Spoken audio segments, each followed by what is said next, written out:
has done more than any other industry to lift more people out of poverty globally than any other industry that I've known of. Today I'm joined by our Republican governor's policy chair, another governor who knows a lot about energy, the governor from Oklahoma, Kevin Stitt. We have the governor from Alaska, Mike Dunleavy, the governor from Georgia, Brian Kemp, the governor from New Hampshire, Chris Sununu, the governor from North Dakota, Doug Burgum, the governor from Virginia, Glenn Youngkin, and we're also joined by the refinery manager here, Jared Wimbley, who is a Churchpoint native, and we just learned is one of the first Louisianans in over 40 years to actually run this facility. And let me say this. This is the message that we have. There is no one who knows more about the needs of Americans than governors. Every day they're in their state. Every day they're talking to regular people. They don't live inside of a beltway, inside of an area that really is out of touch with America.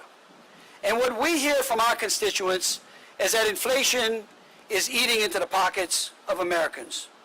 And one of the greatest drivers of that inflation is energy. And the reason that that inflation is out of control is because of the federal government. If the federal government took its foot off of the neck of American energy, we could absolutely lower the cost of everyday goods to American citizens. From day one, President Biden has done nothing but attack American energy. He paused new oil and gas leases. He canceled the Keystone Pipeline. He prioritized foreign energy over domestic energy, which means he prioritized foreign jobs over domestic jobs. The Department of Energy and the EPA are releasing rules and regulations at a neck-breaking speed. And every day, those regulations add unrealistic regulations to places just like this refinery. And each one of those regulations costs Americans jobs, and it costs them at their pocketbook. Put plainly, the Biden administration continues to prioritize government regulations over free market solutions. So today we're here to talk about common sense, realistic solutions that Republican governors are proposing to unleash American energy and reduce the costs to Americans. And so I would like to turn it over to our policy chair, Governor Kevin Stitt, who will discuss the details of these policy plans. Governor? Thank you. Thanks so much, Governor Landry, and thank you guys all so much for being here today in the great state of Louisiana. I'm Governor Kevin Stitt from Oklahoma, and I serve as the policy chair for the Republican Public Policy Committee. We serve as the central hub for policy sharing among all the Republican governors. And as you've heard from Governor Landry, when it comes to energy policy, we're seeing the effects of President Biden's war on energy every single day in all of our states. Under the Biden administration, Americans are now paying 40% more every time they fill up their gas tanks. Republican governors believe one of the best ways to help Americans with all these rising costs is to support an all-of-the-above approach to American energy production. You know, let's stop picking winners and losers in this industry, and let's let the free market and innovation flow. You know, Oklahoma has some of the most affordable, reliable energy in the entire country. And that's thanks to Oklahoma's all-of-the-above approach. Oklahoma is the 6th largest producer of crude oil. We're the 6th largest producer of natural gas. We're also the 3rd largest producer of wind-generated electricity. So because of all that, Oklahoma is number 2 lowest price in electricity to commercial consumers. We're the number 1 lowest priced electricity to industrial consumers. And thanks to our natural gas and our wind generation, we've reduced our electricity generation carbon intensity by 61% over just the last 2 decades. You know, energy is an economic driver in not only states like Oklahoma, but all across our country, and it's led to being one of the most pro-business states in the country. And I know we want to be top 10 in Oklahoma, like all of my colleagues behind me, and all of us as Republican governors, we're working to make our states the most pro-business states in the country. And if you look at net migration and where businesses are flowing, they're flowing to states like Virginia and Tennessee and Texas and Georgia and Louisiana. You know, the Biden administration also needs to stop its regulatory war on American energy. According to recent reports, administration rules and regulations in the energy space are part of a larger, unchecked rulemaking effort that has cost American taxpayers, listen to this, $1.37 trillion. You know, we sent, as Republican governors, we just sent a letter to President Biden today, actually, calling for an end of this regulatory war on American energy. You know, states need to be active participants in all of these rulemaking processes. The letter includes a comprehensive list of immediate steps that could be taken to unleash American independence, American energy independence, and provide real relief for American families. Because that's really what it's all about. That's what all of us states are focused on. So these include ending regulatory overreach that is restricting domestic energy production and it's driving up costs, increasing the number and quality of onshore and offshore lease sales of all forms of energy production, expediting the approval of federal drilling permits, lifting the pause on approvals of LNG exports, which really all that did was just hurt our allies, repealing the unnecessary financial regulations that are driving away capital from American companies, expanding critical mineral mining and processing to counter China, prioritizing innovation over regulation by supporting technology that produces reliable, affordable, American-made energy. Here's the thing, this is really not rocket science. These are common sense solutions that will unleash American energy. It's going to lower the cost for hardworking families, and it's going to increase supply chain security for Americans. With that, thanks again for being here, and I'll open it up. Any questions for all of our governors?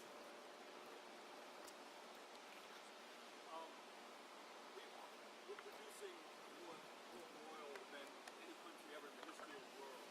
So it doesn't seem like these regulatory changes affect that much. Can you respond to that? I also haven't heard anything about climate change, which is obviously ties in. Well, you have. You heard Oklahoma has reduced our carbon emissions by 61% over the last 2 decades. And I'll let Governor Burgum, you want to take that? First of all, thank you, Governor Stitt, Governor Landry, for being here, but specifically on this question. Part of this regulatory regime that's attacking and hurting every single American, I want to say it's 20 Republicans that signed this letter, and I'm proud to stand here with these Republicans. But when you're a governor, you're working for everybody. When we've got high gas prices, when we've got high electricity prices, that affects Republicans, independents, and Democrats. It affects everybody. Inflation and the cost of energy drives up the cost of food. And right now, we've got so many Americans that are struggling to put, gas in their tank and food on the table. So this is not a group of Republican governors that are fighting for the energy industry. They're fighting for every American who's having to pay more than they should. And they're having to pay more than they should because the sum of all of this hostile attack coming from almost every regulatory agency in the federal government is meant under this what I would have to call a big lie that says that if we do all this, it's going to be good for the environment.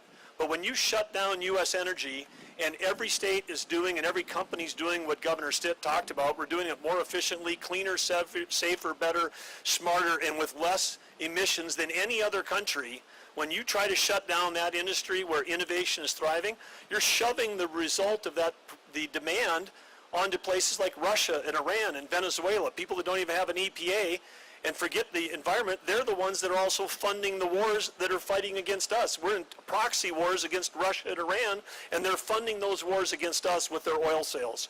So the whole thing, it doesn't help the environment, it hurts consumers, it hurts our allies, And like I said, and not good for the environment, not good for the environment at all. And your lead point, which is this talking point that people can say, oh, we've produced more than we ever before.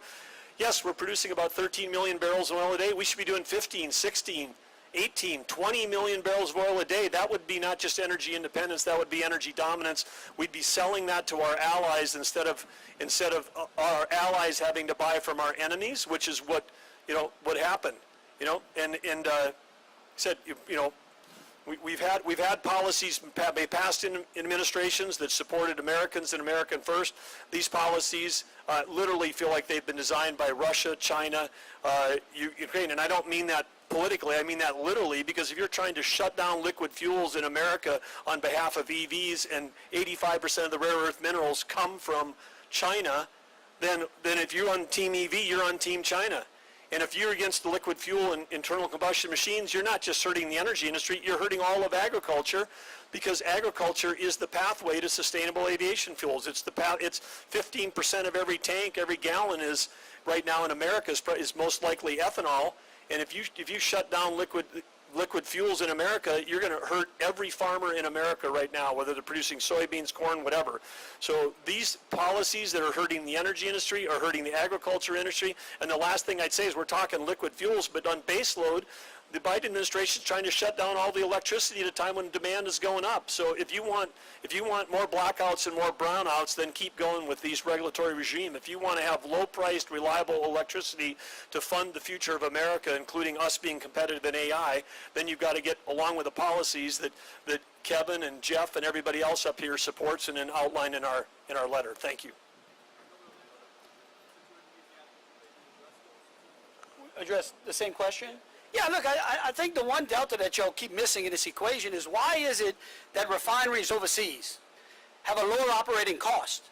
Why is it that they can expand those refineries? Why can they build new refineries in countries that hate us? Much easier than we can build them here domestically, which when we build them here domestically, we hire Americans here, we put Americans to work. But that's a question. And the reason we can't is because the regulatory burden of building and expanding these refineries has been layered on top of these corporations like cement bricks that are holding them down. And so we never ask the question is why? Why are we drilling? Why are we producing 13 million barrels of crude in this country a day? And why are we exporting that West Texas Intermediate?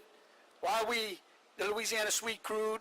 Why are we on all the shale plays? Why are we moving that crude overseas? And the answer is because these people each and every day, they wake up, the first question is, what do we have to do to make sure that we check all the regulatory boxes before we can produce the gasoline that you need at a cost that you can afford? And that's what I would say. Any other questions?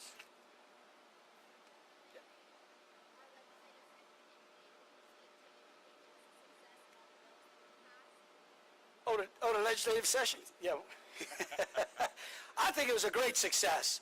Look, I can tell you, last year, with the help of many of these governors, and talking to many of them, we prioritized the things that these governors have been doing that have made their states competitive and made their states a place where people want to come to.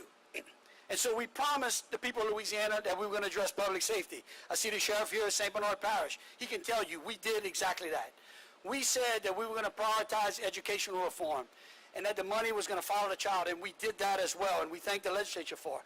We said that we were going to improve our public school environment, and we put together public school teachers, and I let the teachers teach, and we started to unleash those programs and the responses that we got from those teachers, and we put some of those into legislative actions. And so I would tell you that I'm extremely excited that we have done more than I think any other governor has done in a long time, in a very short period of time, and mostly because we got great friends from around the country that have been doing it for a long time, and you see the results. How about, Mike, do you want to say, yeah, the governor from Alaska, who they sent some crude down here, huh, Mike? Thanks, Governor, and it's an honor to be here today. There was a question about what about the environment? I think it was one of the first questions. When you think about it, it's Republican states that are leading in protecting the environment. Texas, solar and wind, North Dakota, wind, South Dakota wind, Iowa 60% of the electricity is wind. They're all our states. They're all red states. What we're trying to do is, the Republican Party is really the party about people. The other party is about causes. And what you're seeing happening here is social engineering on the people of Alaska, the people of the United States. One of my staff will hand out to anyone that's interested, but in Alaska, this is put together by Senator Dan Sullivan. We have 63 executive orders against us by our own federal government. 63 sanctions by our own federal government, whether it's oil, whether it's mining, whether it's timber. That's 63. I think Iran has 9.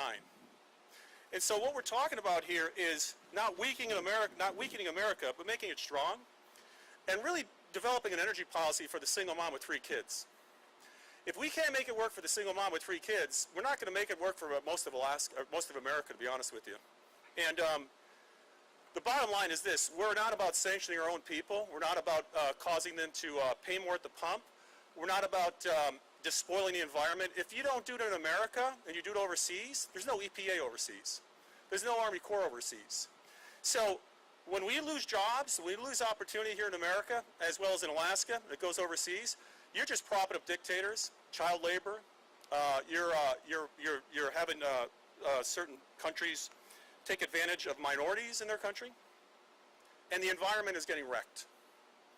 The environment is getting wrecked overseas. And so for those that really believe in the environment and really believe in what they're talking about, you want to do it here where it's under the watchful eyes of us and some of the agencies. And so we're on the right side, I think, of history, and that's what's going to be demonstrated here, I think, in the next couple years.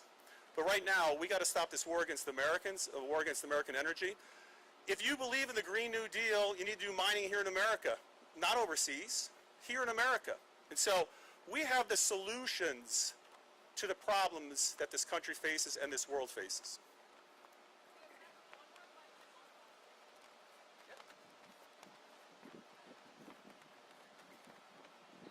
Go ahead.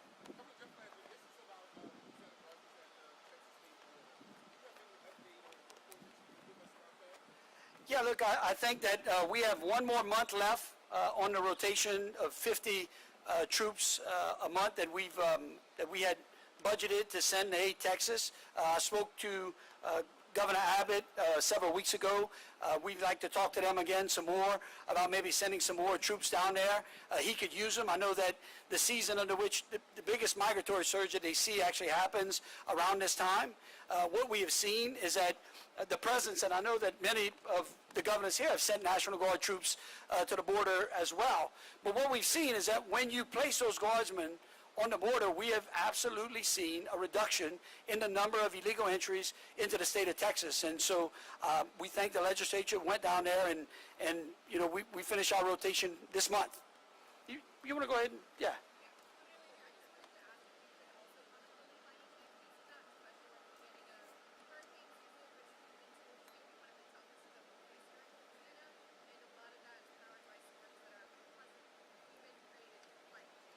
Well, I think, you know what's amazing is I've never seen in any of the foreign policy press conferences where, say, Chairman Z or even some of even the European leaders, where we ask them, let's get a scorecard and see what is the carbon footprint of American industries versus some of those other industries. What are they doing in China to improve their environmental footprint? What are they doing? Are they getting a carbon score? No, they are putting more coal plants online than we are. In fact, I used to know it, but like they were building 6 to every 3 or every 1 that we were decommissioning. Ask the Europeans how it's worked out for them as they decarbonized without being able to put an energy portfolio in place that's reliable. And so I think the problem is that we look at America and we don't get any credit, but there is no country in the world that has reduced its carbon footprint greater than the United States anywhere in the last 30 years. We have done more, we have become more efficient. You know why? Because the technology's here. And when you unleash the same things that Governor Stitz was talking about, when you unleash same thing that Mike was talking about, when you unleash American ingenuity, when you take the government's foot off the throat of the great people of this country, you see some unbelievable industries take hold. And so I would tell you, if you want to do anything with climate change, you should go stop China from the amount of coal-fired plants that they're producing over there, the amount of all the other things that they're doing, see what they're doing in their refineries, ask some of these refiners the types of regulations that they're under, and go find out what they have in China. Yeah, One comment sure. here, if I could. Hi. I just want to comment on this moment where it's constantly presented to the American people that this is an or moment, that you actually can't reduce a carbon footprint and embrace an all of the above, all American energy plan. And the short answer is we in fact must embrace an all American, all of the above energy plan, because we've got three big challenges.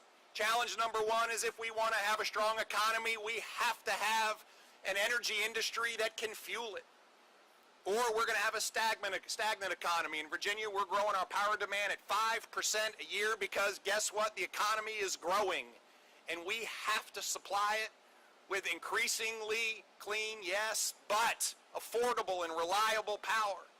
Second of all, if we in fact abandon American-made energy, we in fact are driving this country right into the stranglehold of China. The Chinese Communist Party controls the green pipeline, and we in fact have to compete, and therefore we have to develop our own trusted pipeline, and that is in fact to develop a mining industry that supplies critical minerals. It is a supply chain for trusted batteries, and it is to recognize that if the Biden administration continues this drive to repress our domestic industry and strengthen our demand for Chinese industry, we are causing a further national security crisis than the one we're already in. And then finally, as my colleagues have expressed multiple times, the challenge is that America does not need to spend 30 and 40 and 50% premiums when we in fact can adopt an all of the above, all American energy plan and provide everything we need: reliable, affordable, and increasingly clean power. Because I will tell you, just as you've heard from every one of the other governors, every ounce of refined product that comes out of this refinery is cleaner than it comes out of any refinery in the world. America can do this. We in fact have the innovation at our fingertips. We have the capability, and it is now a responsibility of the Biden administration to stop and allow America to win and not drive us into the stranglehold of the Chinese Communist Party. Thank you.